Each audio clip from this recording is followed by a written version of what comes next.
Good evening. You're listening to Shadow of the Valley, a story that once shook a generation and still lingers in the quiet corners of Los Angeles. Before you fall asleep, let's go back to a summer when the light turned colder and silence began to carry a different kind of weight. If you enjoy stories like this, make sure to follow or subscribe so you don't miss the next descent into memory, where shadows breathe softly beneath the surface of the familiar. Now close your eyes, breathe slowly, and let the night take you somewhere both beautiful and terrible, a place where the world was still golden, and no one yet knew how easily light could vanish. Before you drift into sleep, let me take you back to a story that once changed a generation and perhaps still whispers through the bones of the city. Tonight, beneath the quiet hum of a late summer sky, we return to Los Angeles, to a time of light and illusion, and to the shadows that waited patiently behind it. Breathe in, let the story unfold, because even darkness remembers. The summer light in Los Angeles has its own kind of music, slow, golden, almost tender. It filters through the palm leaves, turning the city into something fragile and forgiving. The air itself seems to shimmer, heavy with warmth and memory. Every street feels suspended in a dream, unaware that the light it worships is about to change forever. In August of 1969, that golden light bathed the city in the same reliable beauty it had offered for countless summers before. The sun rose over the Pacific, climbed above the sprawling basin of Greater Los Angeles, and set behind the Santa Monica Mountains in ribbons of orange and pink. Every single day. Predictable, eternal. Up in the canyons above Beverly Hills, where the roads narrow and twist upward into the chaparral, the August heat was dry and relentless. The vegetation crackled underfoot. The eucalyptus trees released their sharp, medicinal scent into the air. Lizards darted across sun-baked stones. Hawks circled lazily overhead, riding thermals above the ridgelines. It was beautiful up there, isolated, peaceful. The kind of place where people with means retreated from the noise of the city below. The kind of place where you could close your gate and feel as though the world outside had disappeared entirely. On Cielo Drive, a secluded street that wound its way into one of these hidden pockets of tranquility, there stood a house that seemed to embody everything people dreamed of when they thought of California. It was Spanish colonial in style, low and elegant, with white stucco walls and a red tile roof. The property was surrounded by tall hedges and mature trees. A long driveway led up from the private gate. From the street, you could barely see the house at all. Inside, the rooms were filled with light. Large windows opened onto views of the canyon. The air smelled faintly of jasmine and chlorine from the pool. There were books on the shelves, records stacked near the turntable, flowers in vases. The kind of details that mark a home as lived in, as loved. In early August of 1969, a young woman named Sharon Tate was living in this house. She was 26 years old. She was 8.5 months pregnant. She was waiting for her husband to return from London, where he was finishing work on a film. Sharon was an actress. She had appeared in several movies. She had been on magazine covers. She had the kind of beauty that made photographers and directors take notice. But those who knew her described something gentler than glamour. They talked about her kindness, her warmth, her laughter.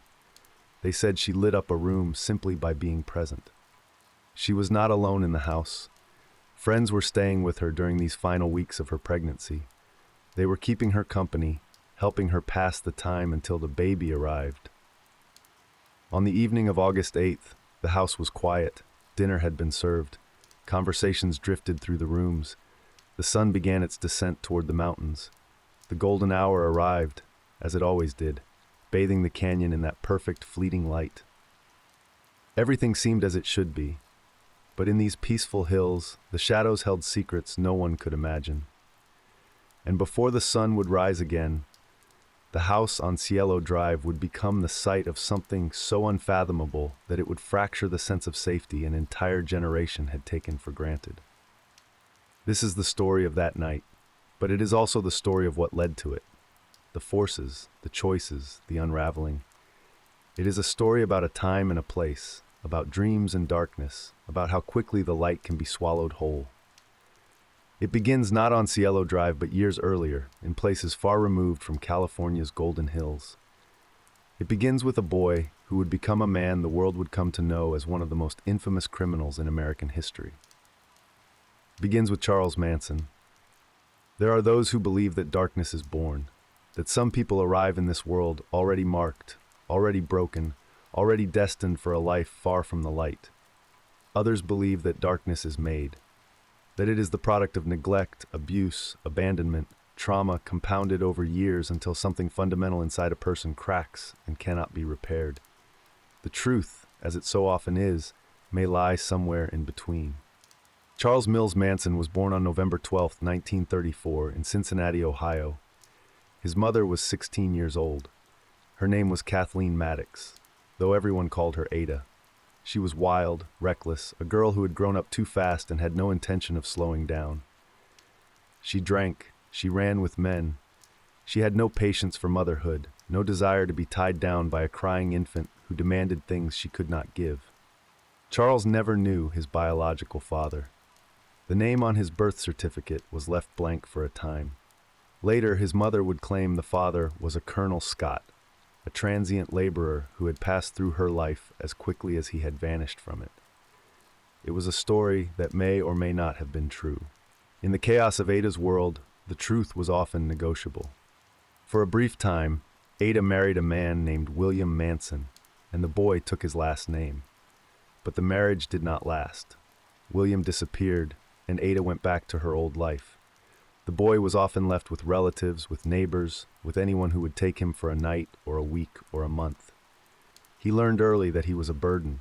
He learned that love was conditional, that it could be withdrawn without warning.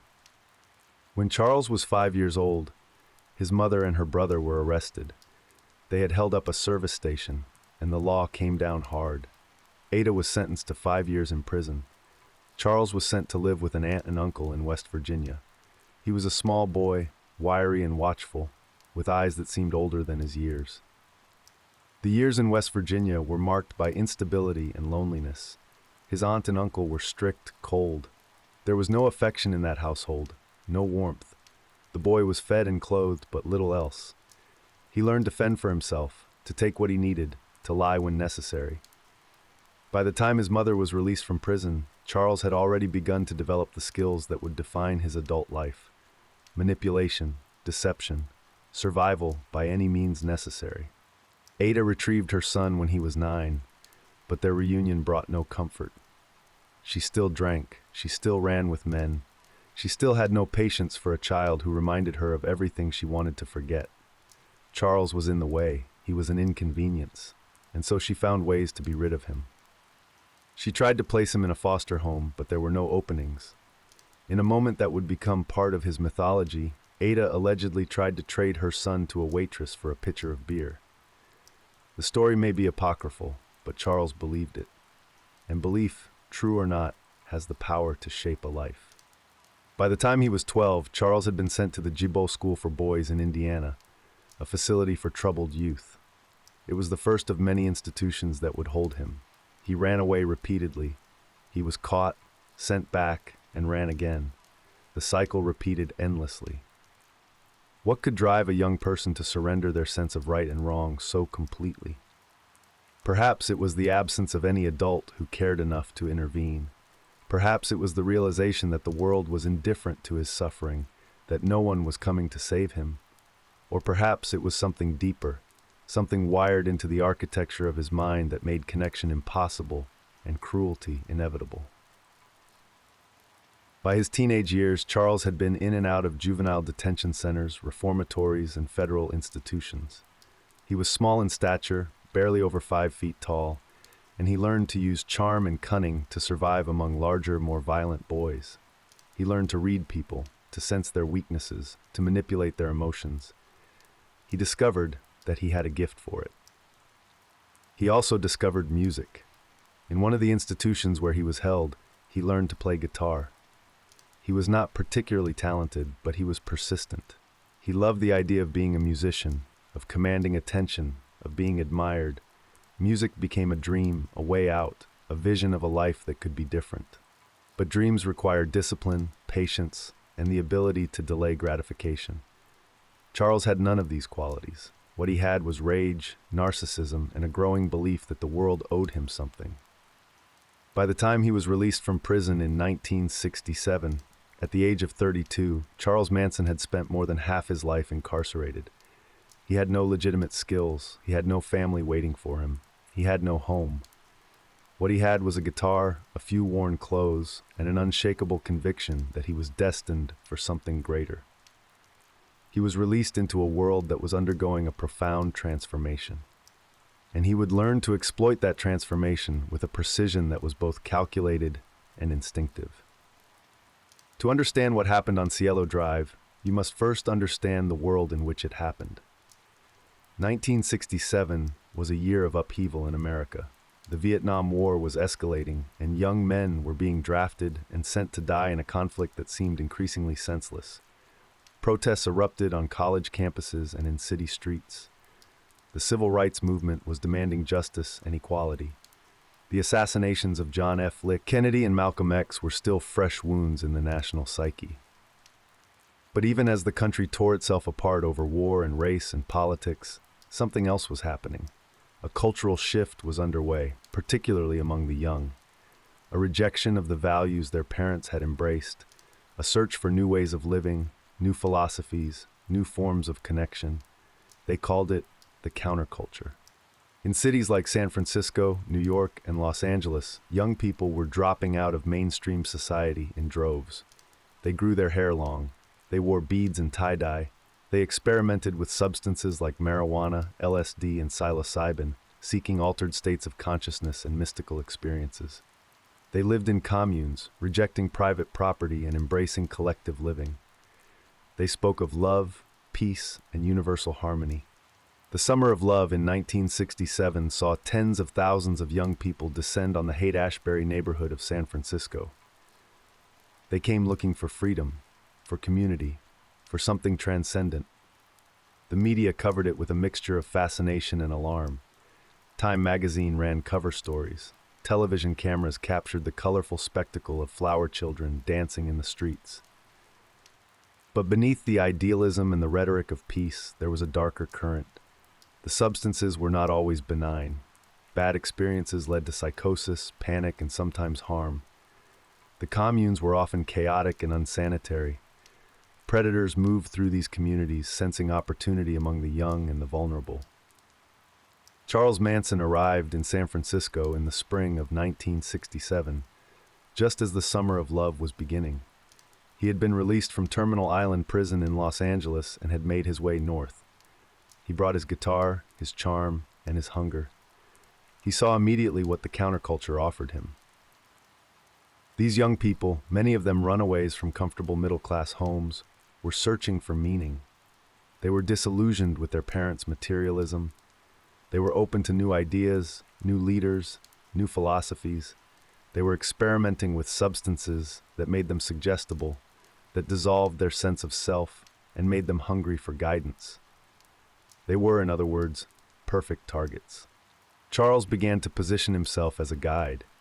He spoke in vague, mystical terms borrowed from the Bible, from Scientology, from Dale Carnegie, from anything he had read or heard in prison.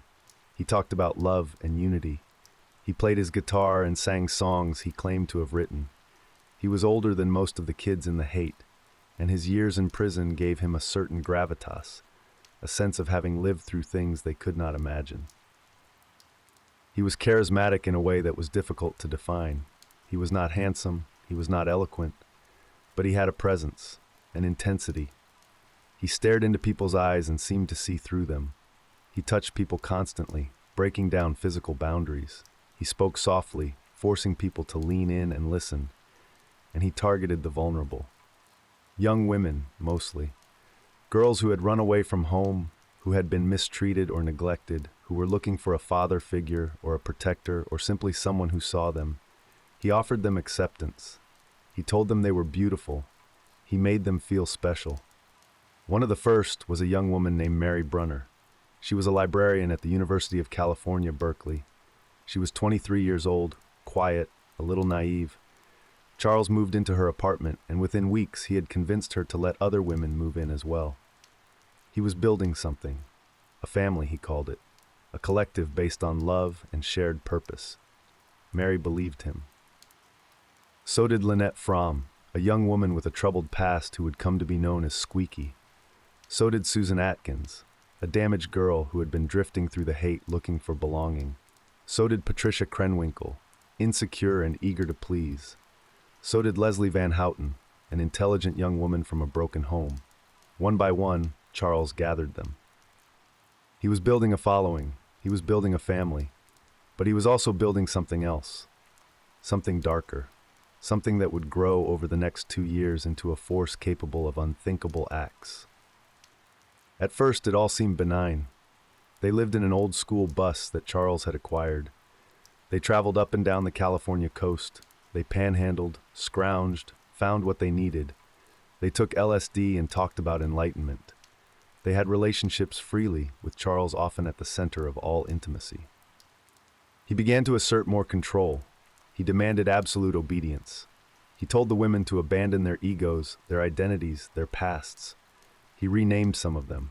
He dictated what they wore, what they ate, when they slept. He used sleep deprivation, malnutrition, and constant doses of LSD to break down their psychological defenses. And he began to articulate a philosophy. He spoke of an apocalyptic event that was coming. He called it Helter Skelter, borrowing the term from a Beatles song he had become obsessed with. He believed the Beatles were sending him coded messages through their music. He believed he was destined to lead his followers to safety when society collapsed. He believed he was special, chosen, a figure of biblical significance. The young people around him, many of them barely out of their teens, began to believe it too. They had surrendered their critical thinking. They had surrendered their autonomy. They had surrendered themselves. And Charles Manson, a man who had spent most of his life in cages, finally had what he had always craved: power. In the summer of 1968, the family moved to a new location, a place that would become infamous in the annals of American crime, a place where the final transformation would occur. Spahn Ranch sat at the edge of the Santa Susana Mountains in Chatsworth, on the northwestern outskirts of Los Angeles County. It was a former movie ranch, a location where countless Western films and television shows had been shot in the 1940s and 50s.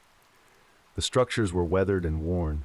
False front buildings lined a dusty main street that had once teemed with actors dressed as cowboys and saloon girls. There were horse stables, a corral, a few dilapidated cabins.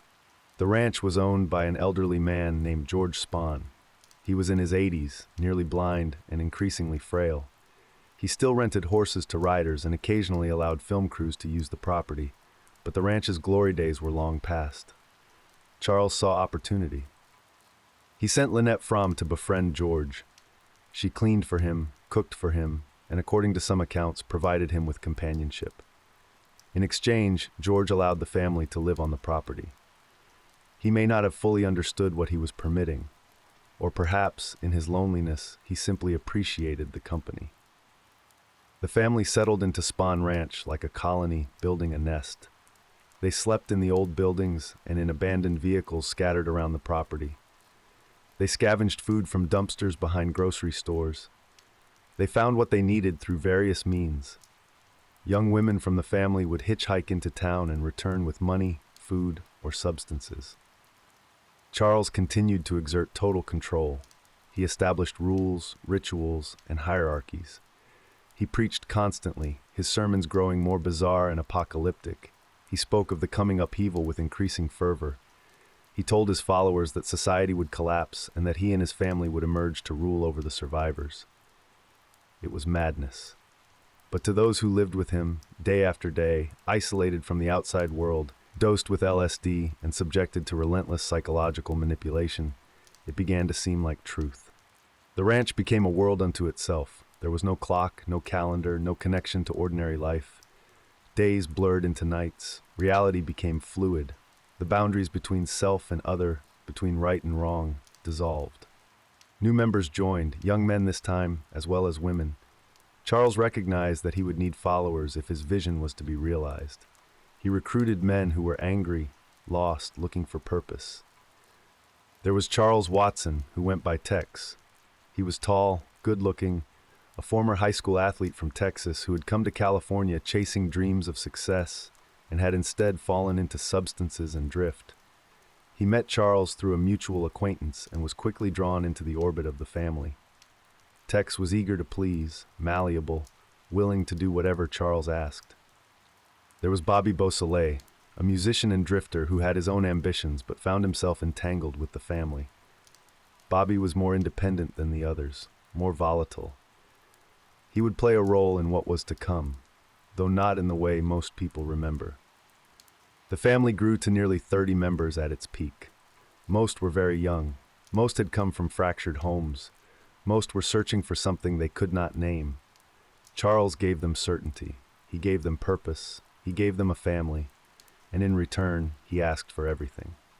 By the spring of 1969, the atmosphere at Spawn Ranch had darkened considerably. Charles was becoming increasingly paranoid. He believed the authorities were watching him.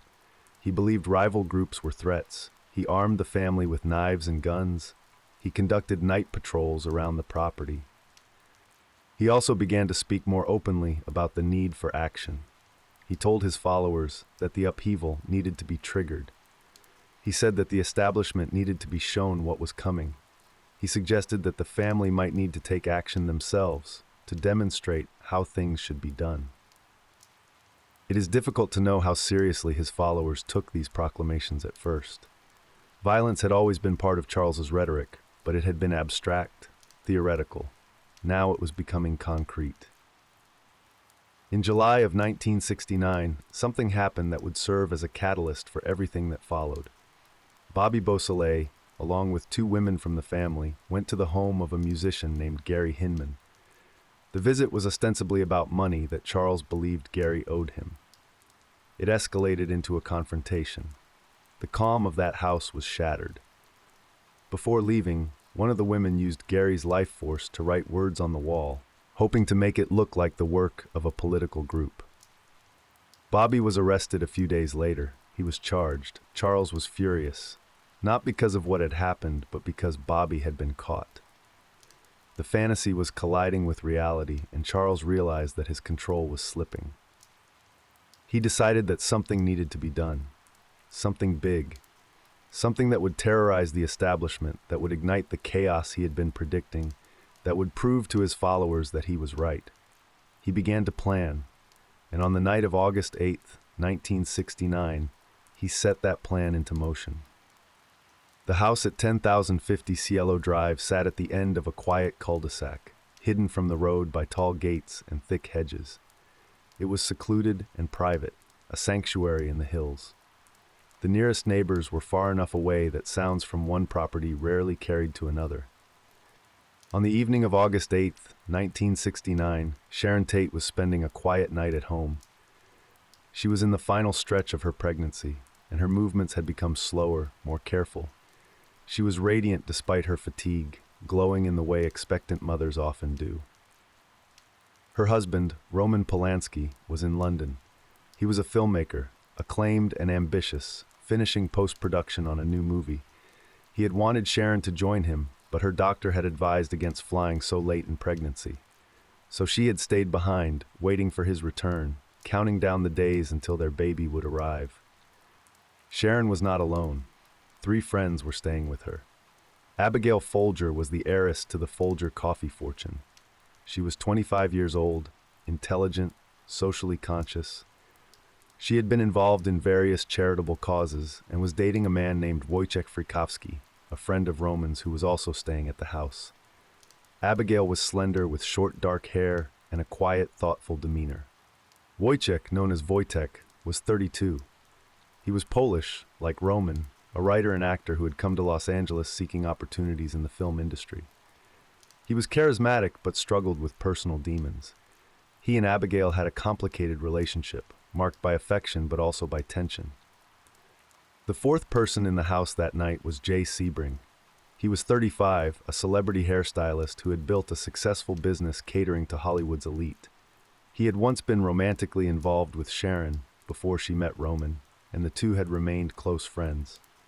Jay was stylish, kind, and deeply loyal. He had stopped by that evening to visit Sharon and had decided to stay for dinner. The evening was unremarkable. They ate a meal together. They talked, laughed, shared small moments of connection. Sharon showed them the nursery she had been preparing for the baby. It was the kind of evening that happens in homes everywhere. Ordinary, comfortable, safe. Except that it wasn't. As the sun set and darkness settled over the canyon, 4 people were making their way toward Cielo Drive. They had been sent by Charles Manson. They were armed. They had been told to go to that house and to end everyone inside. They were Charles Watson, Susan Atkins, Patricia Krenwinkel, and Linda Kasabian. Linda was the newest member of the family. She had only been at Spawn Ranch for a few weeks. She had a young daughter and a troubled past. She had joined the family looking for community and had quickly found herself in over her head. On this night, she had been instructed to act as a lookout, to stay with the car, to watch for police or witnesses. The other 3 were more deeply committed. They had been with Charles for months or years. They had surrendered their identities, their autonomy, their humanity. They believed they were doing something righteous, something necessary. Tex Watson in particular had fully absorbed Charles's teachings. He was the one Charles trusted to lead the operation. The 4 of them climbed into a car and drove from Spawn Ranch toward Beverly Hills. It was late, after midnight. The roads were empty. The city was asleep. Charles had chosen the house on Cielo Drive for a specific reason. He had been there before. Months earlier, he had visited the property when it was occupied by a music producer named Terry Melcher. Charles had been trying to secure a recording contract, desperate to launch his music career. Terry had listened politely, but had ultimately decided not to work with him. Charles had been enraged by the rejection. He had fixated on the house, on the insult, on the sense that he had been denied something he deserved. He may not have known that Terry no longer lived there. He may not have cared. The house represented something to him, a symbol of the establishment that had rejected him, that had kept him down, that needed to be destroyed. And so he sent his followers there. The details of what happened inside the house on Cielo Drive that night are almost unbearable to recount. They are preserved in police reports, in court testimony, in the words of one of the participants. They are etched into the historical record. But this is not a story that revels in darkness. This is a story about human beings, about lives that were lived fully until they were stolen, about terror and suffering. Yes, but also about the echo of those lives, the people they were before that night. Tex Watson cut the phone lines leading to the house. They climbed over a fence and made their way onto the property. Almost immediately, they encountered someone they had not expected. A young man named Stephen Parent was leaving the property in his car. He was 18 years old, a recent high school graduate who had been visiting the caretaker who lived in a guest house on the property. Stephen was not part of the Hollywood scene. He was not wealthy or famous. He was simply a young man trying to make his way in the world. Tex approached the car. The silence of the night was broken. Stephen Parent's life ended instantly. His was the first stolen that night. The group moved toward the main house. They entered through a window. Inside, they found the 4 people who were spending the night there. What followed was chaos. The calm of the canyon vanished. Those inside tried to protect one another. They tried to escape, but the terror was overwhelming. The house that had been filled with warmth and laughter only hours before became a place of unimaginable horror. When it was over, 5 people were gone. A 6th, the baby Sharon carried, would never draw breath. The cruelty of that night is almost impossible to absorb. The randomness of it, the absolute disregard for human life. But even as these terrible things were taking place, the world outside remained oblivious. The neighbors heard nothing. The night continued its slow march toward dawn. The city slept. It would not be until the following morning that the housekeeper arrived and discovered what had happened. Her screams brought the police, and with them, the nightmare became public. The sun rose over Los Angeles on the morning of August 9th, 1969, just as it always did. The sky turned from black to deep blue to pale gold. The light crept down the hillsides, illuminating the canyons and the streets and the houses tucked into the folds of the landscape. On Cielo Drive, that same light revealed something that seemed impossible. The housekeeper, Winifred Chapman, arrived at the property around 8 in the morning. She noticed immediately that something was wrong. The gate was open. There was a car in the driveway that she did not recognize. And then she saw what had happened to Stephen Parent. Winifred ran to a neighbor's house, screaming for help. The Los Angeles Police Department responded within minutes. Officers arrived to find a scene that shocked even the most seasoned investigators. 5 people gone, evidence everywhere. A word scrawled on the door. The officers moved through the house in a daze, trying to process what they were seeing. The violence was so extreme, so excessive, that it seemed almost ritualistic.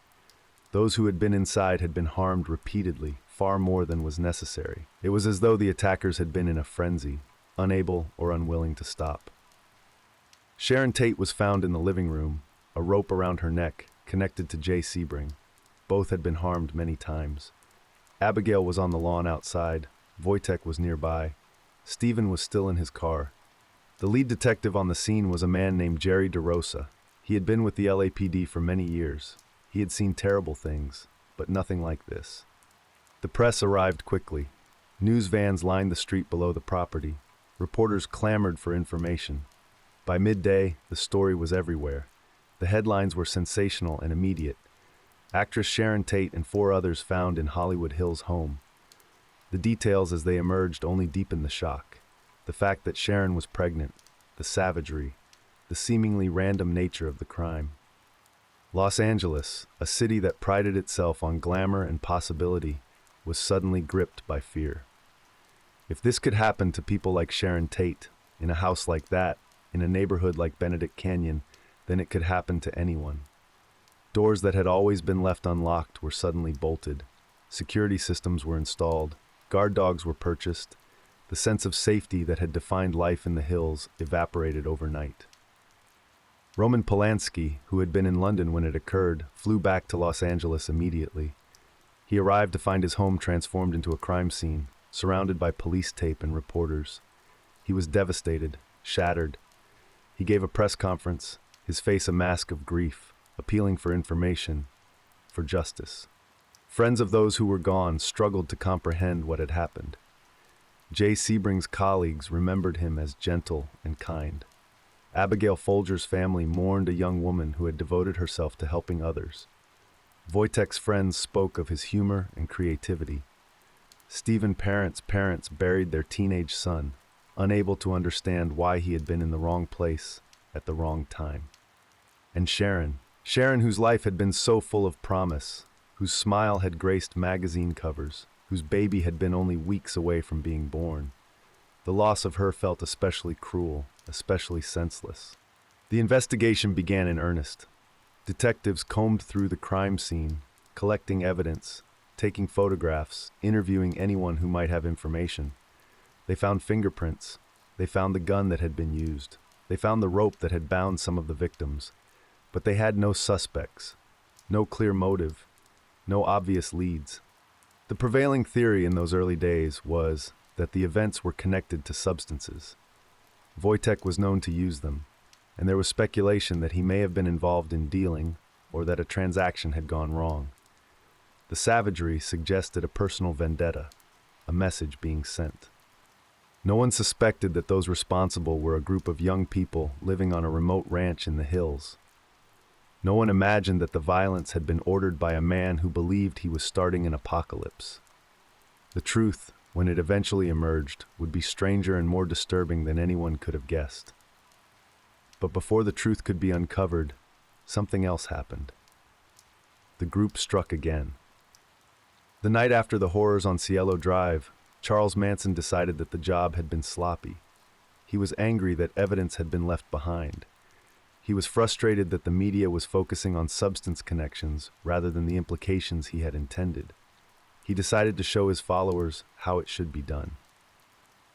On the night of August 9th, less than 24 hours after the first events, Charles himself led a group of followers on another mission.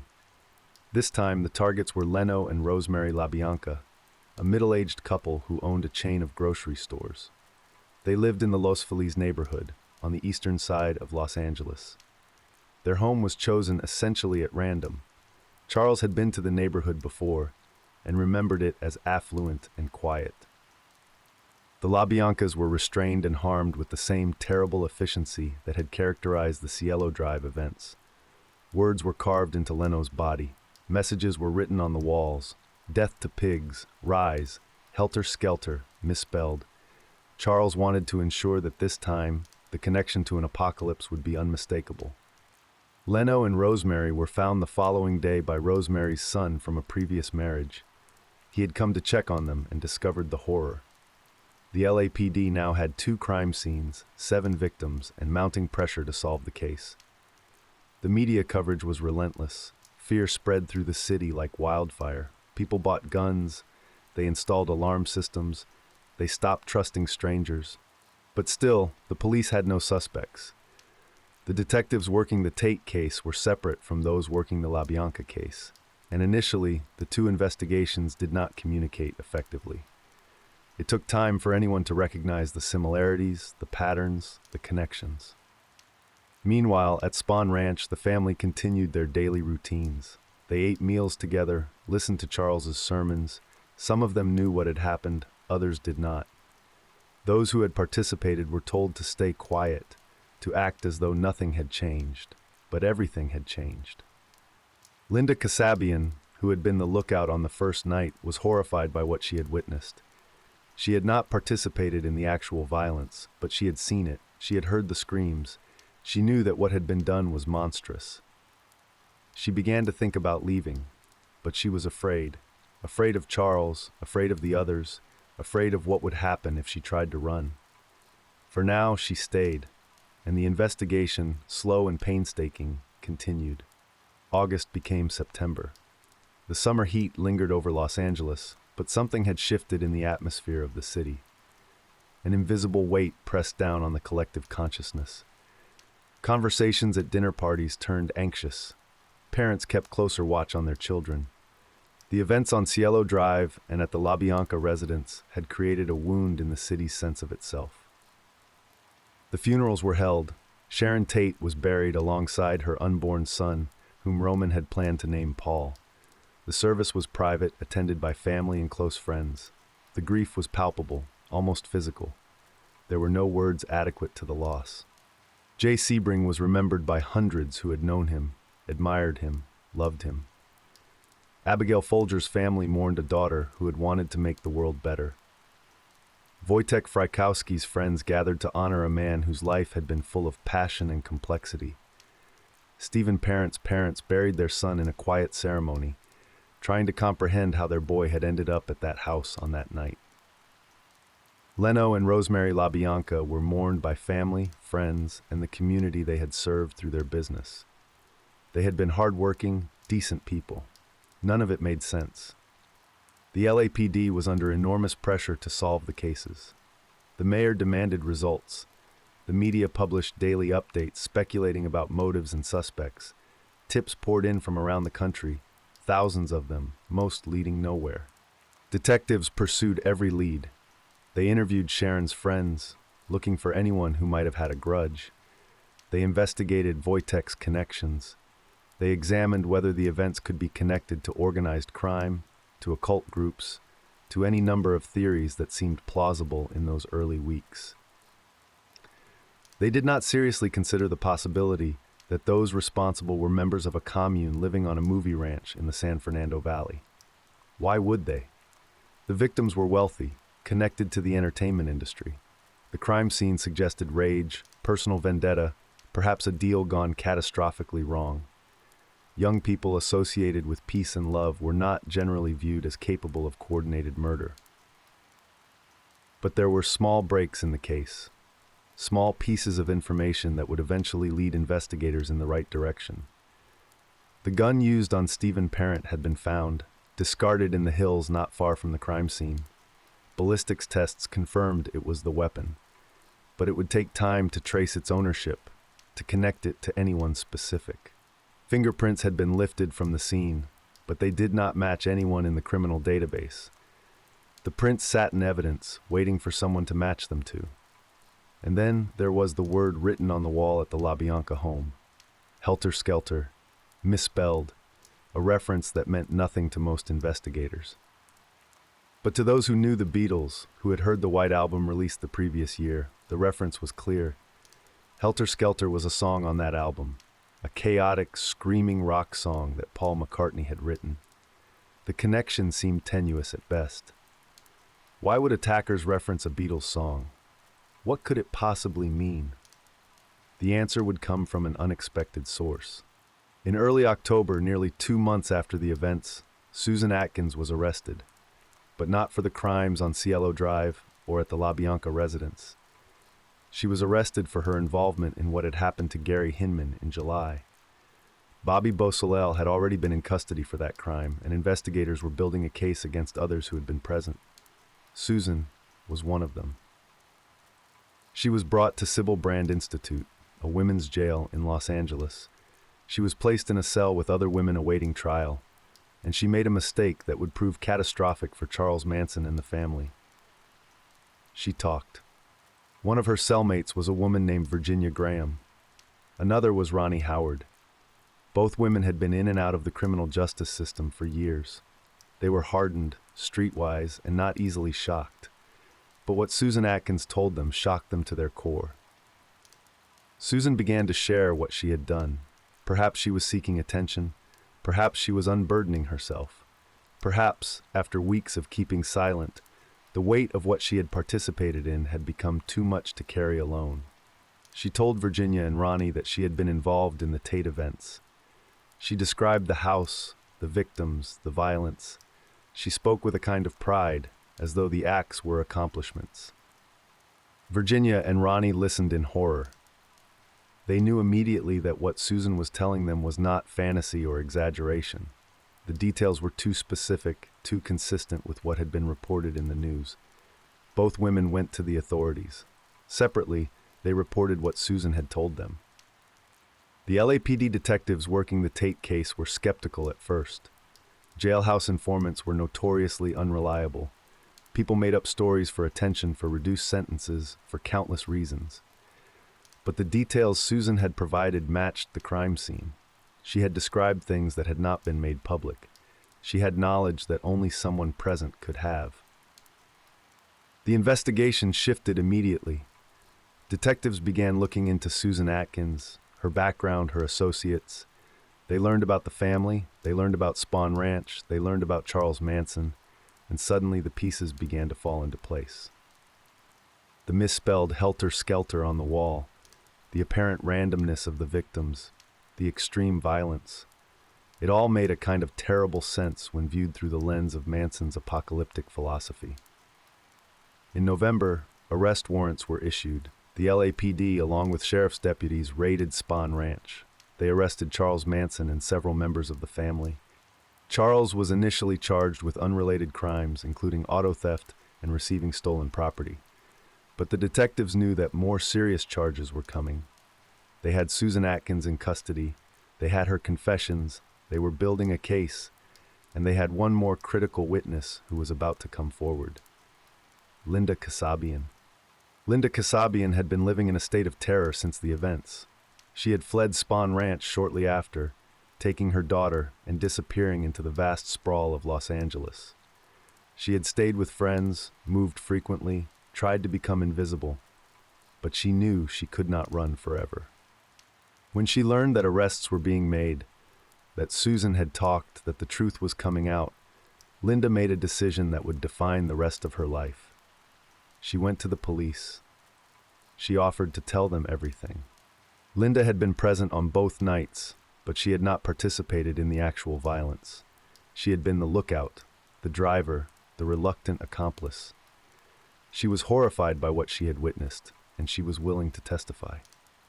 The prosecution, led by a determined deputy district attorney named Vincent Bugliosi, saw immediately that Linda was the key to securing convictions. She could provide first-hand testimony about the crimes. She could describe the planning, the execution, the aftermath. She could implicate Charles Manson directly, connecting him to the events even though he had not been present at the scenes. In exchange for her testimony, Linda was granted immunity from prosecution. It was a controversial decision, one that would be debated for decades, but Bugliosi believed it was necessary. Without Linda, the case would rely on Susan Atkins, whose credibility was questionable. Linda was more sympathetic, more believable. She was also utterly traumatized by what she had been part of. Over the following weeks, Linda gave detailed statements to investigators. She described life at Spawn Ranch. She described Charles's teachings, his control over the family, his growing obsession with violence.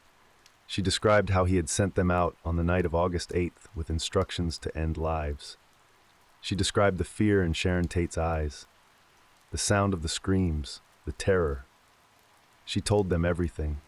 And with her testimony, the prosecution had what it needed to bring Charles Manson and his followers to trial for one of the most notorious crimes in American history. The trial began in June of 1970, almost a year after the events.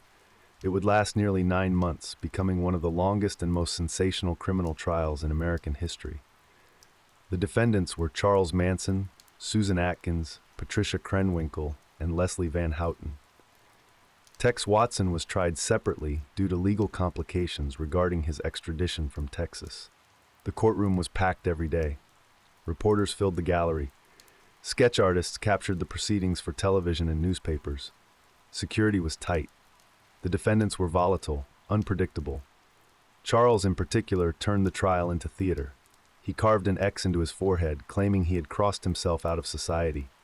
The female defendants did the same, mimicking him. They sang in the hallways. They disrupted proceedings. They laughed at inappropriate moments. They showed no remorse. Outside the courthouse, other members of the family maintained a vigil. Squeaky Fromm and others camped on the sidewalk, holding signs proclaiming Charles's innocence. They gave interviews to reporters, speaking in the same vague, mystical language Charles used. They seemed disconnected from reality, lost in their devotion to him. Inside, Vincent Bugliosi methodically built his case. He called dozens of witnesses, he presented physical evidence, he established timelines, and most importantly, he called Linda Kasabian to the stand. Linda's testimony was devastating. She spoke quietly, often tearfully, describing what she had seen and heard. She identified the defendants. She confirmed that Charles had ordered the violence. She described how he had maintained control through fear, manipulation, and substances. The defense attorneys attacked her credibility. They painted her as an accomplice seeking to save herself. They questioned her memory, her motives, her character. But Linda held up under cross-examination. Her testimony was consistent, detailed, and deeply affecting. The jury believed her. Susan Atkins, who had originally cooperated with prosecutors, changed her mind and refused to testify. Her confessions to her cellmates were introduced as evidence, but she now claimed they were lies, that she had been seeking attention. Patricia Krenwinkel and Leslie Van Houten maintained their loyalty to Charles. They admitted to participating, but showed no remorse. They spoke of love, of family, of a higher purpose that the world could not understand. Charles himself was erratic on the witness stand. When he was finally allowed to testify, he rambled about philosophy, society, and his childhood. He denied ordering anyone to harm others. He claimed he was a product of the system, that society had created him. He was defiant, unrepentant, and utterly unconvincing. The trial was exhausting for everyone involved. The judge, Charles Older, maintained order with difficulty. Bugliosi worked relentlessly, often late into the night, preparing for the next day's proceedings. The victims' families attended when they could bear it. Roman Polanski did not attend. He could not face sitting in the same room as the people who had taken his wife and unborn child. As the trial progressed, the media coverage intensified. The case had everything the press loved: Hollywood glamour, counterculture, violence, and a charismatic villain. Charles Manson became a household name. His face appeared on magazine covers. His words were quoted and analyzed. He had finally achieved the fame he had always craved, though not in the way he had imagined. In January of 1971, after weeks of deliberation, the jury returned with its verdicts: guilty. on all counts, for all defendants. The courtroom erupted. The families of the victims wept with relief. The defendants showed no emotion. Charles stared at the jury with cold, empty eyes. The penalty phase began immediately. The question now was whether the defendants would be sentenced to death or to life in prison. Bugliosi argued passionately for the death penalty. He described the cruelty of the crimes, the suffering of the victims, the need for justice. He reminded the jury of Sharon Tate's unborn child, of Stephen Parent's youth, of the senselessness of it all. The defense tried to humanize the defendants, to explain their backgrounds, to argue for mercy. The jury deliberated, and when they returned, they had made their decision: death. All 4 defendants were sentenced to die in California's gas chamber. Charles Manson, Susan Atkins, Patricia Krenwinkel, and Leslie Van Houten would be executed for their crimes. Except that they would not. In 1972, the California Supreme Court abolished the death penalty in the state, ruling it unconstitutional. The decision was unrelated to the Manson case, but it affected all prisoners on death row. The sentences of the Manson family members were commuted to life in prison with the possibility of parole. Charles Manson would never be released. He would spend the rest of his life behind bars, moving between various California prisons. He gave interviews over the years, always rambling, always defiant, always insisting that he had not ordered anyone to harm others, that society had made him what he was. He became a symbol, a cultural reference point, a shorthand for darkness, for the shadow side of the 60s, for the corruption of innocence. He died in November of 2017 at the age of 83 in a hospital in Bakersfield, California. He was serving 9 life sentences. He had been in prison in total for nearly 50 years. Susan Atkins died in prison in 2009. She had become a born-again Christian while incarcerated and had repeatedly expressed remorse for her actions. She had been denied parole 13 times. She died still a prisoner. Patricia Krenwinkel remains in prison. She has been denied parole more than a dozen times. She has expressed remorse and has participated in rehabilitation programs, but the parole board has consistently ruled that the severity of her crimes outweighs any demonstration of rehabilitation. Leslie Van Houten's case has been more complicated. She was the youngest of the defendants, 19 at the time of the crimes. She participated only in the La Bianca events, not the Tate events. Over the decades, she has expressed genuine remorse, earned a degree, and become a model prisoner. She has been recommended for parole multiple times, but those recommendations have been overturned by California governors who cite the heinous nature of the crimes. She remains in prison now in her 70s.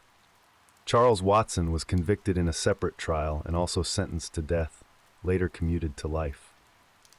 He too became a born-again Christian in prison. He married, fathered children through conjugal visits before such visits were banned for lifers, and has been denied parole repeatedly. Linda Kasabian, the star witness, lived quietly after the trial. She changed her name, moved frequently, sought to disappear from public view. She gave very few interviews. She struggled with the weight of what she had witnessed and what she had been part of.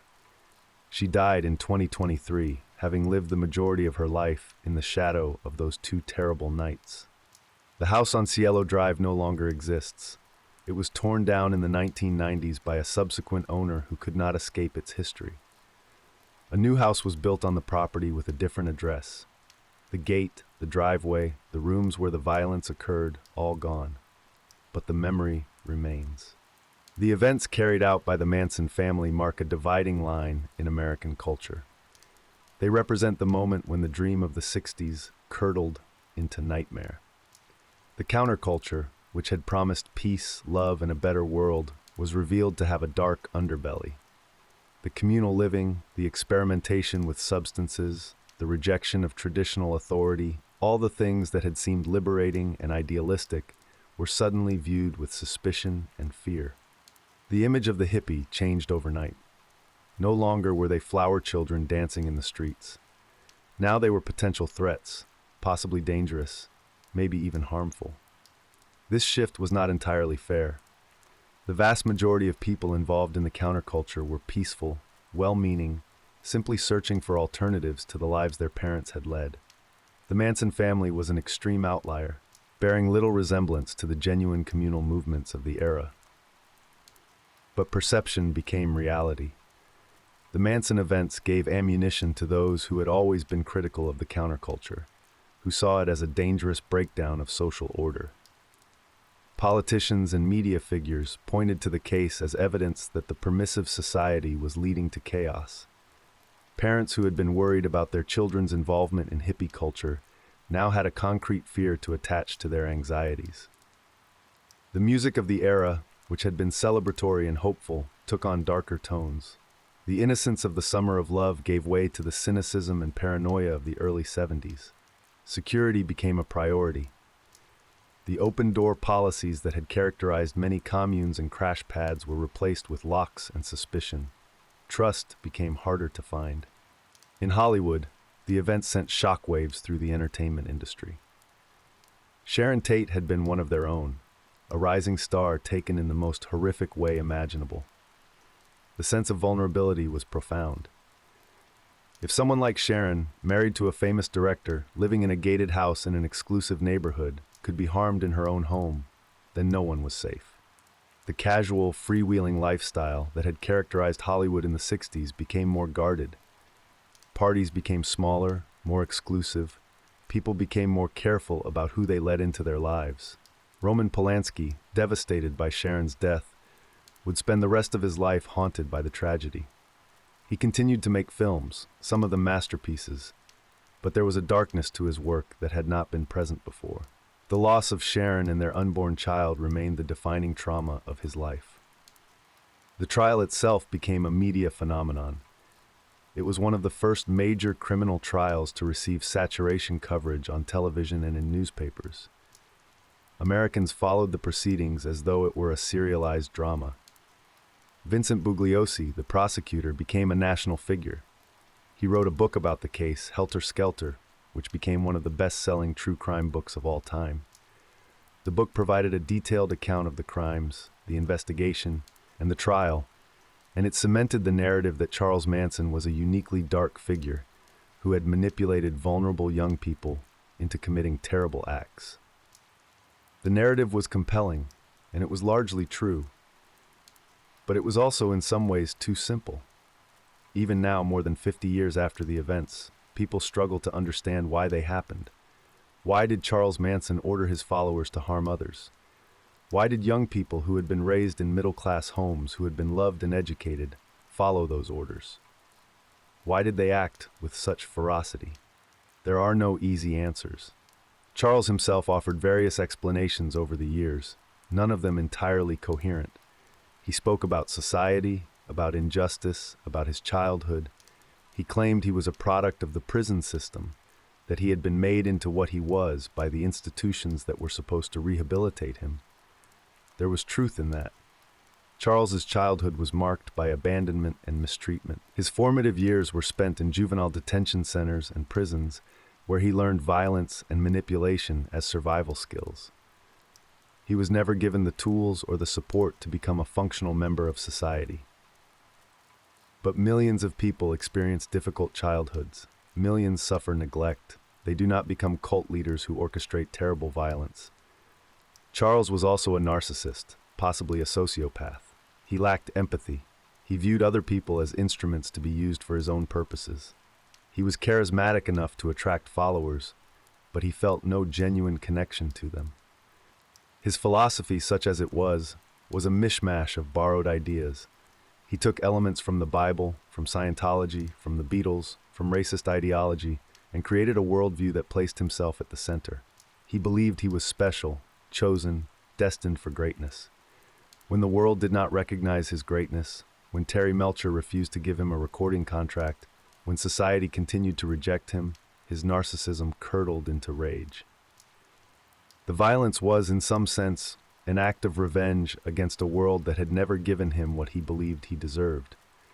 But that does not explain why others followed him. The members of the family were, for the most part, young people who were searching for meaning. They had grown up in the 1950s and 60s, in a time of rapid social change. They had seen the civil rights movement, the Vietnam War protests, the sexual revolution. They had been told by their parents that success meant getting a good job, buying a house, raising a family, but many of them found that vision empty. They wanted something more, something transcendent, something that felt real. Charles offered them that. He offered them a family, a sense of belonging, a purpose. He told them they were special, that they were part of something important. He broke down their individuality and replaced it with a collective identity centered around him. He used classic cult techniques: isolation from outside influences, sleep deprivation, malnutrition, constant reinforcement of his teachings, substances that made people suggestible and disconnected from reality, control over intimacy, punishment and reward. Over time, he reshaped their thinking. He convinced them that the normal rules of society did not apply to them. He told them that harming others was not wrong if it served a higher purpose. And because they had surrendered their autonomy, because they had given him complete control over their thoughts and actions, they believed him. Patricia Krenwinkel, in a parole hearing decades later, tried to explain it. She said that she had lost herself completely, that she no longer had a sense of individual identity, that when Charles told her to do something, she did it without question, without thought, as though she were an extension of his will rather than a person with her own agency. It is a chilling description, and it raises uncomfortable questions about human nature, about how easily autonomy can be surrendered, about the conditions under which ordinary people can be made to commit terrible acts. The Manson case is often compared to other examples of cult violence: Jonestown, where more than 900 people died, the Branch Davidians in Waco, Aum Shinrikyo in Japan. In each case, a charismatic leader convinced followers to surrender their judgment, to accept a distorted worldview, to commit acts they would never have considered on their own. It is a pattern that repeats throughout history, and it is a reminder of the fragility of the self, of how much of what we think of as our identity is actually shaped by the social context in which we exist. The Manson family was able to function as it did because its members were isolated from competing influences. They lived together, ate together, experienced altered states together. They had no privacy, no space for individual thought. They were constantly immersed in Charles's worldview, and in that environment, the unthinkable became thinkable, and then it became real. It is easy in discussing the Manson case to focus on Charles and his followers. They are the ones whose names are remembered, whose faces are recognized, whose actions are analyzed and debated. But this story is not about them. Not really. This story is about the people whose lives were stolen. Sharon Tate was 26 years old when she died. She had been married for just over a year. She was weeks away from giving birth to her first child, a son she and Roman had already named. She was an actress, yes, but those who knew her say that her greatest gift was her kindness. She treated everyone with warmth and respect, from the biggest stars to the crew members on set. She loved animals. She loved to laugh. She was excited about becoming a mother. Her death was not just the loss of who she was, but the loss of who she would have become. The child she would have raised, the roles she might have played, the decades of life she would have lived. Jay Sebring was 35. He had built a successful business as a hairstylist to the stars. He had been one of the first to recognize that men's grooming was a market waiting to be tapped. And he had created a brand that was synonymous with style and sophistication. But beyond his professional success, he was known as a loyal friend. He had remained close to Sharon even after their romantic relationship ended. He was at the house that night because he cared about her, because he wanted to make sure she was not alone. He died trying to protect her. Abigail Folger was 25. She was intelligent, educated, and committed to social causes. She had worked with underprivileged children. She had donated time and money to various charities. She was struggling in her relationship with Wojtek, and she was thinking about what came next in her life. She had so much potential, so much to offer the world. She died trying to escape, harmed many times. Wojciech Frykowski was 32. He was charming and creative, though also troubled. He had come to America seeking opportunity. He had dreams of making films, of achieving success. His life was complicated, messy, like so many lives are, but he was loved by his friends, by his family, by the people who knew him. He died fighting for his life.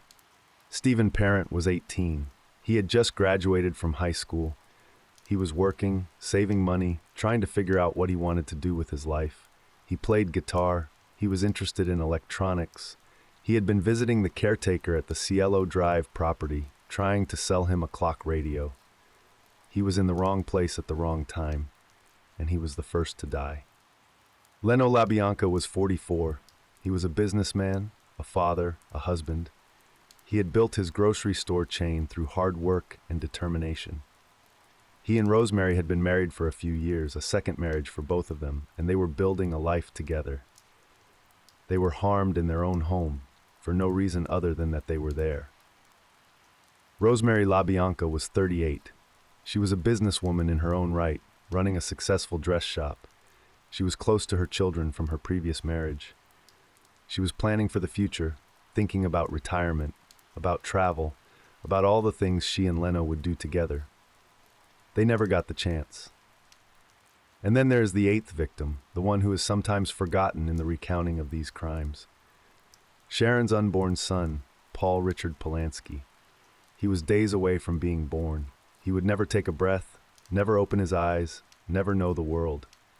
His life was ended before it could begin. These were the victims. These were the lives that mattered. These were the people whose stories were cut short by senseless violence. They are the ones who should be remembered.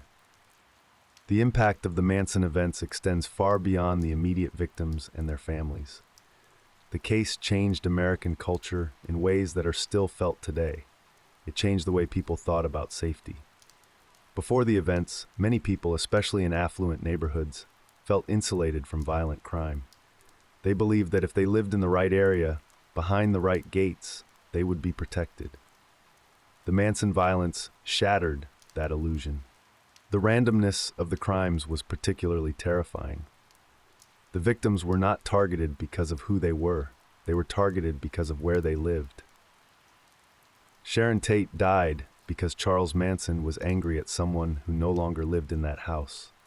The LaBiancas died because their house was in a neighborhood Charles remembered. It could have been anyone. And that realization changed how people lived. Home security became an industry. Alarm systems, gates, guard dogs, private security, all became common in ways they had not been before. The era of leaving doors unlocked and trusting neighbors ended abruptly. The case also changed the way the media covered crime. The Manson trial was a spectacle, and the media treated it as such. Every detail was reported, every development analyzed, every twist and turn documented. The defendants became notorious figures, their faces and names known nationwide. This set a template for true crime coverage that continues to this day. High-profile violence is now turned into media events, dissected on cable news, discussed on podcasts, turned into documentaries and dramatic series. There is value in understanding these crimes and trying to learn from them. But there is also a risk that the coverage sensationalizes violence, that it focuses more on those who cause harm than on those who are harmed, that it turns tragedy into entertainment. The Manson case was one of the first to demonstrate this dynamic. And the obsession with Charles Manson, the endless books and films and interviews, has ensured that his name is remembered while the names of many of his victims have faded from public consciousness. This is a distortion, a failure, a way in which society continues to fail those who were already failed. The case also raised questions about the counterculture, about communal living, about the use of substances, about the rejection of traditional authority. In the immediate aftermath, there was a backlash. The idealism of the 60s was viewed with suspicion. The communes that had sprung up across the country were scrutinized. Young people who had dropped out of mainstream society were told they needed to come back, to get jobs, to conform. Some of this was warranted. There were dangerous elements within the counterculture, people who exploited the vulnerable, who used the rhetoric of love and freedom to manipulate and control. But much of the backlash was an overreaction. The vast majority of communes were peaceful. The vast majority of young people experimenting with alternative lifestyles were not violent. The Manson family was an outlier, not a representative example. But the damage was done. The 70s would be a more cynical decade, marked by disillusionment and a retreat from the grand utopian visions of the 60s. The Manson case played a role in that shift. What is darkness? It is a word that gets used often, sometimes too easily. But if there is such a thing as true darkness, Charles Manson embodied it. Not because he himself harmed anyone on those 2 nights. He did not. He sent others to do his work for him. He stayed behind, maintaining distance, insulating himself from direct responsibility, but his hands were covered in guilt nonetheless. He manipulated young people, broke down their identities, and reshaped them into instruments of his will. He took people who had been capable of love and compassion and turned them into agents of violence. He orchestrated terrible acts, not out of passion or desperation, but out of narcissism and rage.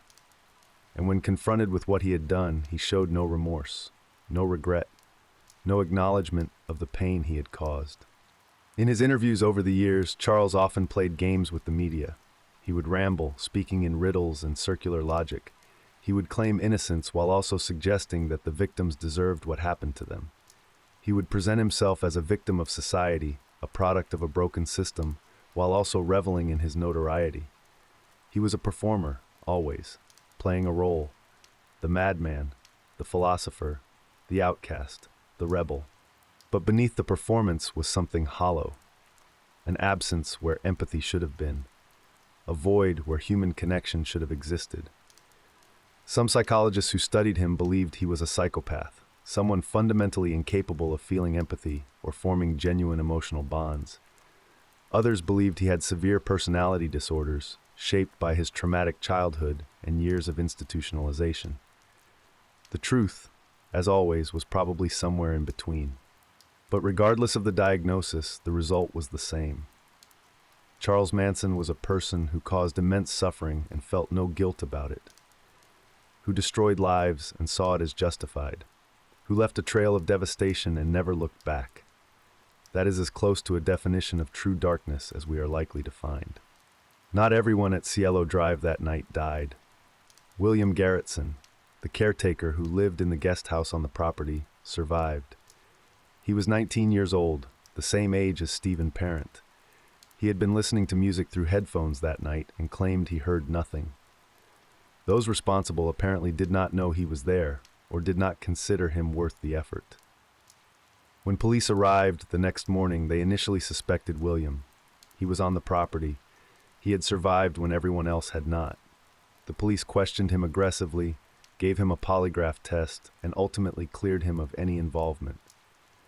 But his life was forever marked by that night. He returned to Ohio, tried to build a normal life, but the association with the events followed him. He gave very few interviews. He died in 2016, having spent decades trying to escape the shadow of Cielo Drive. The families of the victims became survivors of a different sort. They had to live with the loss, with the grief, with the unanswered questions. Roman Polanski never fully recovered. He continued to make films, and some of his later work is considered masterpieces. But the trauma of Sharon's death permeated his life. He rarely spoke about her publicly. When he did, the pain was evident, raw, even decades later. Sharon's mother, Doris Tate, became an advocate for victims' rights. She attended every parole hearing for the convicted family members, arguing passionately that they should never be released. She believed that life sentences should mean life, that the severity of the crimes warranted permanent punishment. She testified before legislative bodies, pushing for changes in the parole system. Her advocacy helped shape victims' rights laws in California and beyond. Doris died in 1992, but her daughter Patty continued her work, attending parole hearings and speaking on behalf of the victims. The families of the other victims also had to navigate their grief in the public eye. The trials, the media coverage, the endless books and documentaries all meant that their loss was never private, never solely their own. Abigail Folger's family mourned quietly. The Folgers were prominent, wealthy, and private people. They did not seek the spotlight.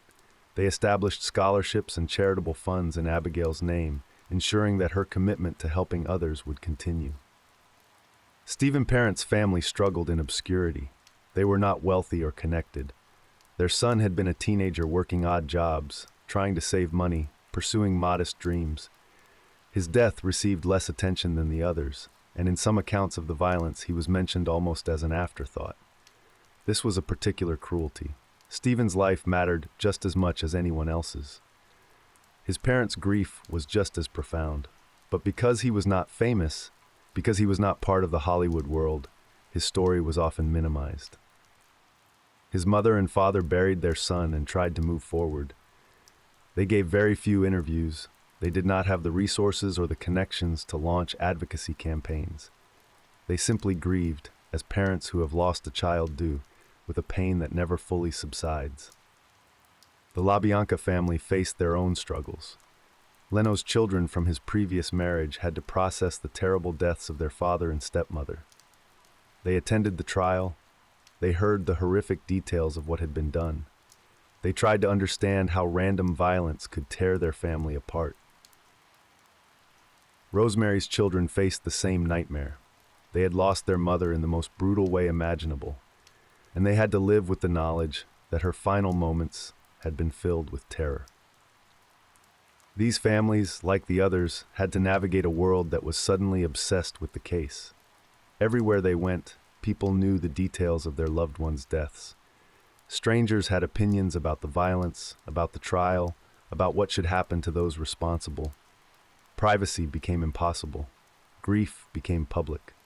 And the parole hearings, which began years after the convictions, meant that the families had to relive the trauma repeatedly.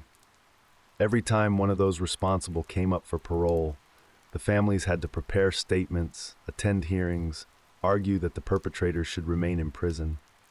It was exhausting. It was re-traumatizing. But they did it year after year because they believed it was necessary, because they believed that justice required it. One of the most troubling legacies of the Manson events was the way they inspired others. Charles Manson became a cultural icon in a way that few criminals have. His face appeared on clothing. His quotes were repeated in songs and films. He was interviewed by journalists, psychologists, filmmakers. He received thousands of letters from admirers, people who saw him as a rebel, a truth teller, even a hero. This was a perverse form of celebrity, but it was celebrity nonetheless. And it sent a message to other disturbed individuals.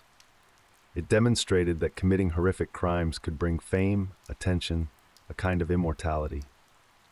In the decades since the events, there have been numerous cases of those who cited Charles Manson as an inspiration or who attempted to emulate his crimes. The helter-skelter mythology has been invoked by hate groups and apocalyptic cults.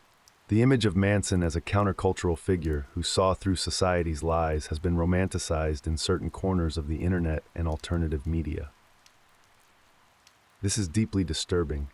It represents a failure to understand what the Manson case was really about. It mistakes nihilism for insight, violence for revolution, narcissism for enlightenment. Charles Manson was not a philosopher. He was not a visionary. He was a con man, a manipulator, and someone who used the language of the counterculture to serve his own ego and his own rage. But the romanticization continues, and each time a new generation discovers the case, there is a risk that the wrong lessons will be learned, that those who caused harm will be remembered while those who were harmed are forgotten. Can people who commit terrible crimes be redeemed? It is one of the most difficult questions in criminal justice, in philosophy, in human morality. Some of the Manson family members have spent decades in prison expressing remorse, participating in rehabilitation programs, trying to atone for what they did. They have earned degrees. They have become mentors to other prisoners. They have worked to understand the psychological processes that allowed them to commit such violence. Leslie Van Houten, in particular, has been held up as an example of genuine transformation. Prison staff have described her as a model inmate. Psychologists have evaluated her and concluded that she poses no threat to society. She has taken responsibility for her actions, acknowledged the harm she caused, and expressed deep regret. And yet, she remains in prison. The parole board and the governors who have overturned parole recommendations have consistently ruled that the nature of her crimes is so severe that rehabilitation is irrelevant. They argue that some acts are so heinous that they warrant permanent punishment, regardless of the perpetrator's subsequent behavior. This position has its own logic. The LaBiancas were harmed in their own home. Their suffering was immense. Their deaths left permanent scars on their families. Why should the person who participated in those terrible acts ever be released? But it also raises questions about what prison is for. If the purpose is purely punitive, to inflict suffering on those who have caused suffering, then lifetime incarceration makes sense. But if the purpose includes rehabilitation, if we believe that people can change, then at what point does continued imprisonment become vengeance rather than justice? These are not easy questions, and the Manson case sits at the intersection of them. Patricia Krenwinkel has also expressed remorse. In parole hearings, she has described the psychological manipulation she experienced, the way Charles broke down her sense of self. She has taken responsibility for her actions while also trying to explain the context in which they occurred. But she too remains in prison, and likely will for the rest of her life. Susan Atkins, before her death, went through a similar process. She became a Christian, married a man who believed in her redemption, and spent years trying to atone. She was denied compassionate release even when she was dying, paralyzed, and no longer capable of caring for herself. The argument against her release was straightforward. She had shown no compassion to Sharon Tate. Why should she receive compassion now? It is a powerful argument, and it reflects a deep human need for proportionality, for the sense that people get what they deserve. But it also reflects the limits of vengeance as a principle of justice. Charles Watson has also claimed redemption. He became a minister in prison. He has written books about his transformation. He has a family, though he has never been allowed to see them outside of prison. But he was the one who pulled the trigger, who wielded the knife, who carried out the violence with his own hands. His redemption, if genuine, comes at a cost that many believe is too high to forgive. Charles Manson himself never expressed remorse. He never sought redemption. Until his death, he remained defiant, self-justifying, playing the role he had created for himself. In his case, the question of redemption never arose. He showed no sign of change, no acknowledgement of wrongdoing, no capacity for empathy. He died as he had lived, empty. The Manson case created a template for true crime coverage that persists to this day. It demonstrated that the public has an insatiable appetite for stories about violence, particularly when those stories involve elements of celebrity and the macabre. In the decades since the events, there have been countless books, documentaries, films, and television series about the case. Some have been serious, well-researched attempts to understand what happened and why. Others have been exploitative, sensationalistic, designed to shock rather than illuminate. Vincent Bugliosi's book, Helter Skelter, published in 1974, became the definitive account for many people. It was detailed, comprehensive, and presented a clear narrative. Charles Manson was a master manipulator who convinced his followers to commit terrible acts as part of a delusional plan to start an apocalypse. The book sold millions of copies. It was adapted into a television movie. It shaped public understanding of the case for generations. But in recent years, some have questioned whether Bugliosi's narrative was too neat, too focused on Manson as the sole orchestrator.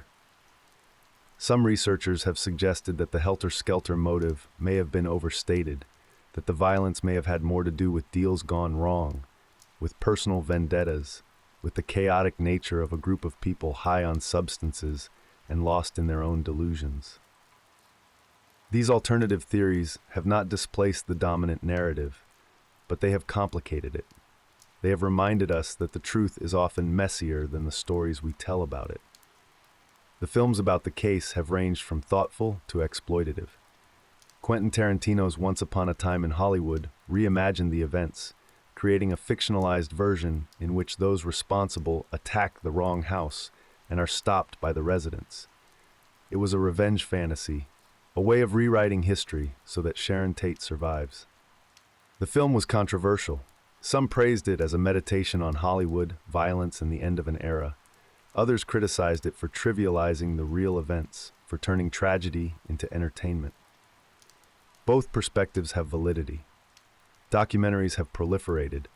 Some have interviewed surviving family members, prison officials, experts in psychology and cult behavior. Others have focused on those responsible themselves, giving them a platform to tell their stories. There is a tension in this coverage. On one hand, understanding how such crimes happen can help prevent future tragedies. On the other hand, giving those who cause harm attention and airtime can be seen as rewarding them, as elevating their voices above those of their victims.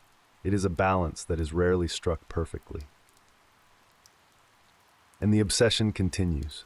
New generations discover the case through podcasts, through videos, through social media posts. Images of Charles Manson, wild-eyed, defiant, still drift through documentaries and late-night screens. His words are repeated, often without context, mistaken for philosophy instead of what they were. The ramblings of a damaged man. Each repetition keeps him alive, in a way the victims are not. And that, perhaps, is the quietest tragedy of all. Sharon Tate's face is recognized mostly in association with her death. Her actual work as an actress is rarely discussed. Her personality, her kindness, her dreams are known primarily through the lens of the tragedy that ended her life. This is a failure, a collective failure to honor the victims, to tell their stories separate from the violence that ended them.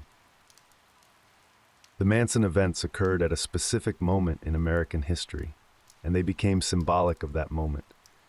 They represented the dark side of the 60s, the point at which the dream turned into nightmare. In the years immediately following the violence, popular culture became more cynical. The optimism of the early 60s, the belief that love and peace could change the world, gave way to a darker worldview. Films became grittier, music became heavier. The bright colors and psychedelic imagery of the late 60s were replaced by the earth tones and hard edges of the 70s.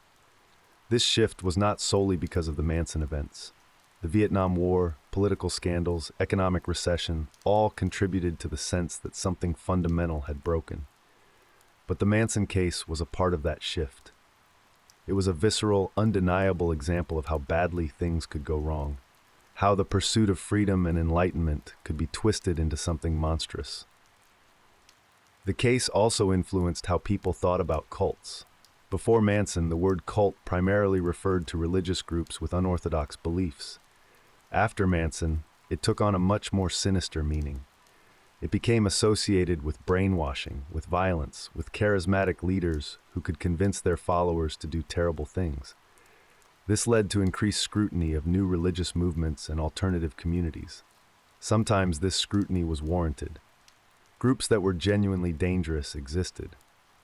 But the heightened fear also led to moral panic. Groups that were eccentric but harmless were sometimes treated as threats.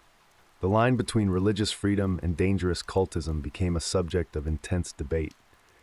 The Manson case sits at the center of that debate.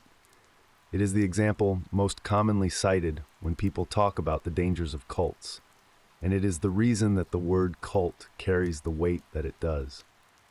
In music, the case has been referenced countless times. Songs have been written about the events, about Charles Manson, about the end of the 60s. Some of these songs are thoughtful reflections on violence and loss. Others are nihilistic, even celebratory, treating the violence as a kind of statement. These references keep the case alive in popular culture. They ensure that new generations encounter the story. But they also risk trivializing the real suffering that occurred, turning it into an aesthetic choice, a provocative reference point stripped of its actual meaning. The families of the victims have had to carry the weight of these events for more than 50 years now. Some have chosen to speak publicly, to become advocates, to ensure that their loved ones are remembered. Others have retreated into privacy, trying to build lives separate from the tragedy that marked them. Deborah Tate, Sharon's younger sister, has been one of the most visible family members. She has attended parole hearings for those responsible. She has given interviews. She has worked to keep Sharon's memory alive, not just as someone who was harmed, but as a person who lived a full, vibrant life before that terrible night.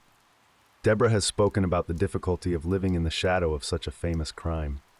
Everywhere she goes, people know her sister's story. The details of Sharon's death are public knowledge, discussed casually by strangers who never knew her. It is a particular kind of violation. The loss is not just personal, it is perpetually public. Patty Tate, another sister, also became an advocate before her death in 2000. She followed in her mother's footsteps, attending parole hearings and fighting to keep those responsible in prison. The Tate family has been unwavering in their belief that the convicted should never be released. They have argued that the brutality of the crimes warrants permanent incarceration, that no amount of rehabilitation can undo what was done. Other family members have taken different approaches. Some have chosen not to engage with the media, not to attend hearings, to simply live their lives as best they can. There is no right way to grieve, no correct way to respond to such a loss.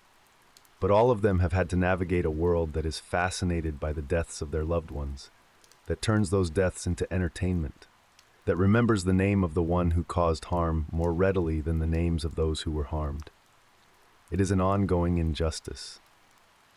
If there is a lesson to be drawn from the Manson case, it is about the vulnerability of the self, about how easily autonomy can be surrendered under the right conditions.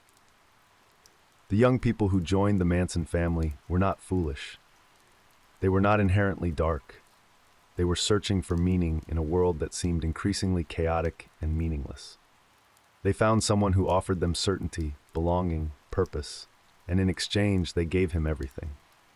The mechanisms of control that Charles used are not unique to him. They have been employed by cult leaders, by authoritarian regimes, by abusive partners, by anyone seeking to dominate another person. Isolation, sleep deprivation, malnutrition, constant reinforcement of a particular worldview, punishment for dissent, reward for obedience, the gradual erosion of individual identity. These techniques work. They work disturbingly well. Understanding this is crucial, because while the Manson family was an extreme case, the underlying dynamics are not uncommon. They appear in less dramatic forms all the time, in controlling relationships, in high-pressure organizations, in political movements, in online communities.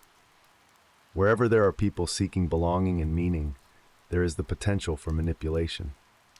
The antidote is critical thinking, strong social connections outside of any single group, and an awareness of the signs of undue influence. But even with these tools, people remain vulnerable. The Manson case should serve as a warning, but too often it is treated as a spectacle, a piece of dark history to be consumed as entertainment. And so the lessons remain unlearned. And similar patterns continue to play out in different contexts, with different names, but with the same fundamental dynamics. Memory clings to geography. No matter how much time passes, tragedy leaves fingerprints on a place, invisible but felt by those who listen closely. The house on Cielo Drive no longer exists, but its ghost lingers in the American imagination. For years after the events, the property remained notorious. Subsequent owners struggled with the stigma. Tourists drove up the narrow road, trying to catch a glimpse of the place where such horror had occurred.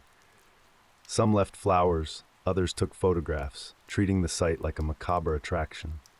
In 1994, the house was purchased by a developer who made the decision to tear it down completely. The structures were demolished. The address was changed. A new house was built, modern and clean, with no physical connection to what had come before. But memory does not require physical structures to persist. People still seek out the location. True crime enthusiasts still make pilgrimages. The new owners have had to deal with trespassers, with people trying to see the place where Sharon Tate died, even though nothing from that night remains. It is a strange form of dark tourism, driven by curiosity, by morbid fascination, by the desire to stand in a place where something significant and terrible happened. But what is gained from visiting such a site?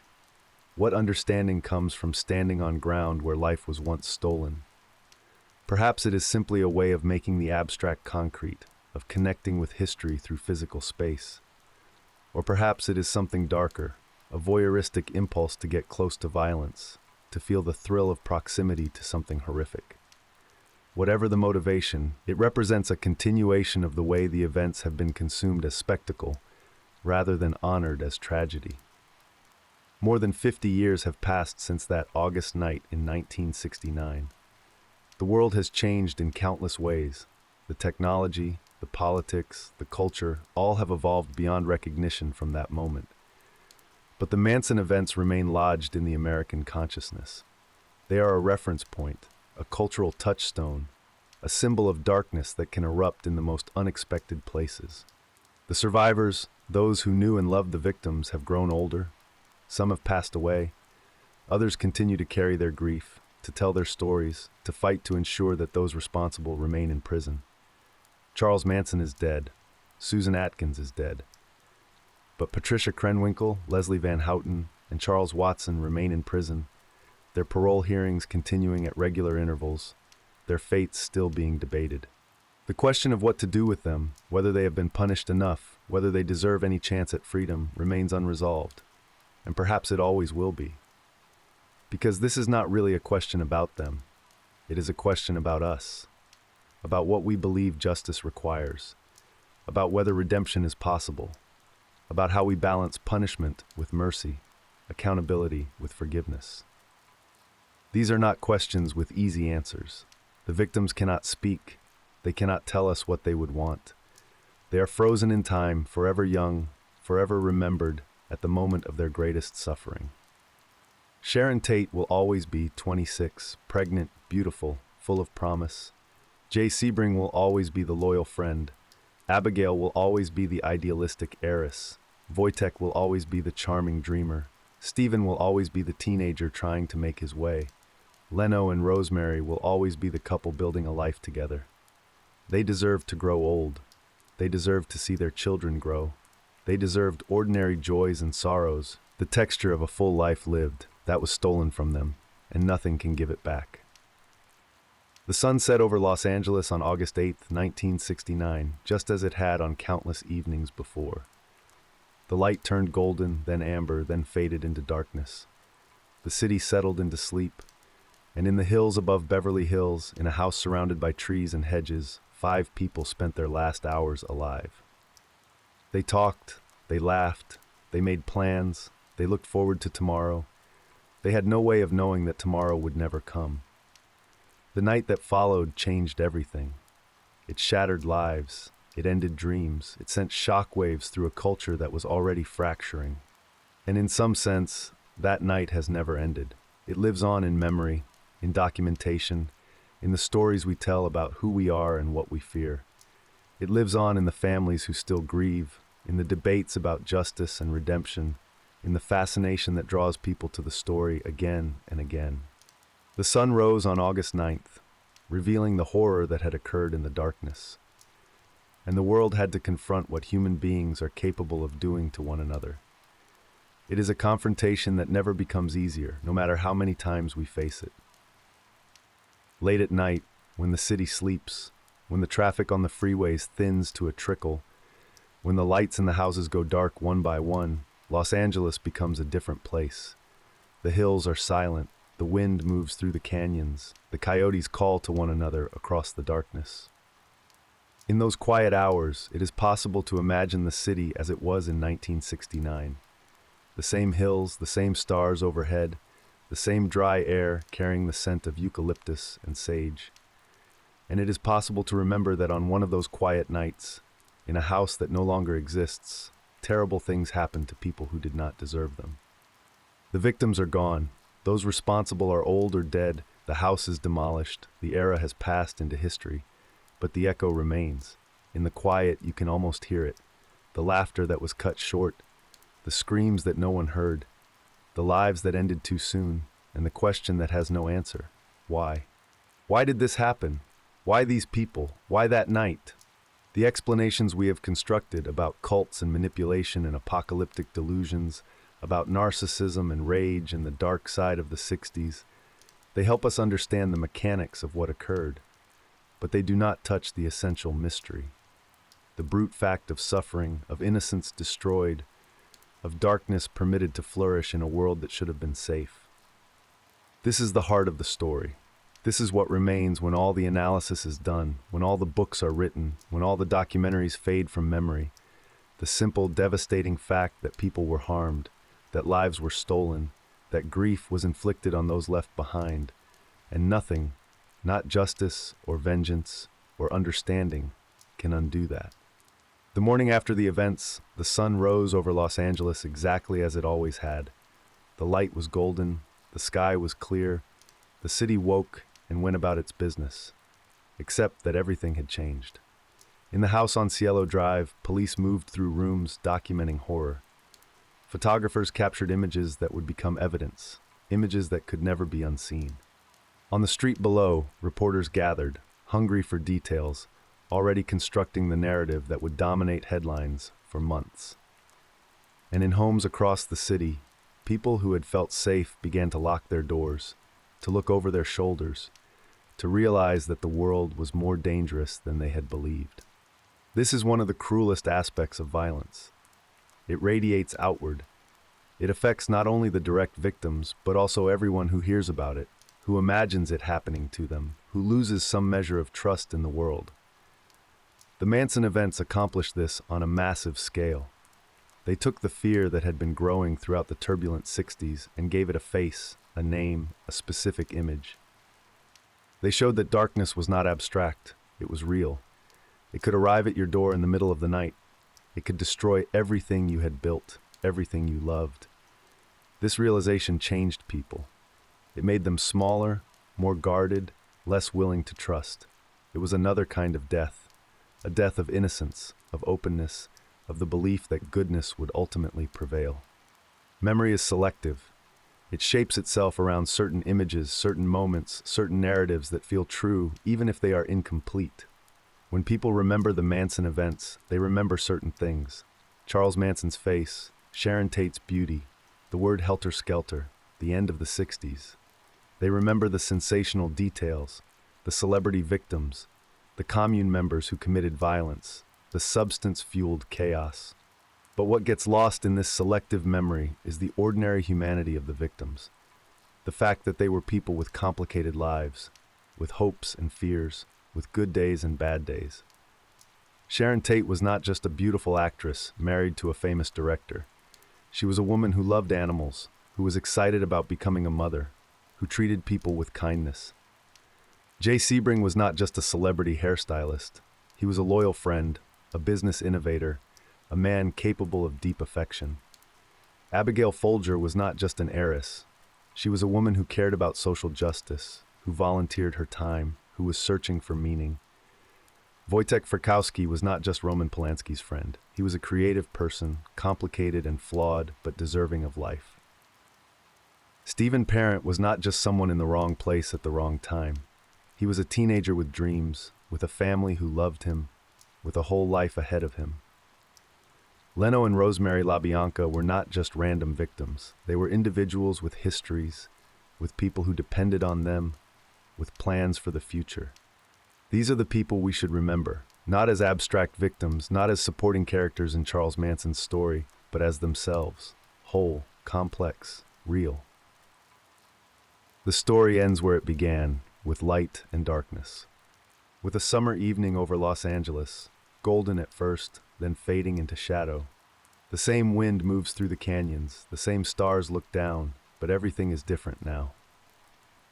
What remains is not only the horror, but the tenderness of remembrance, the way we hold on to names, to faces, to small fragments of ordinary life. Sharon, Jay, Abigail, Wojtek, Stephen, Leno, Rosemary, and the child who never drew breath. They were real, they were loved, and they are missed. The hills are quiet again, the city hums softly in the distance. Somewhere a light goes out behind a curtained window, and the night deepens. Memory breathes in the dark, gentle, persistent, unwilling to fade. So sleep now. Let the story drift into silence. The city sleeps, the shadows remain. And even here, where darkness once walked freely, the light still finds its way back.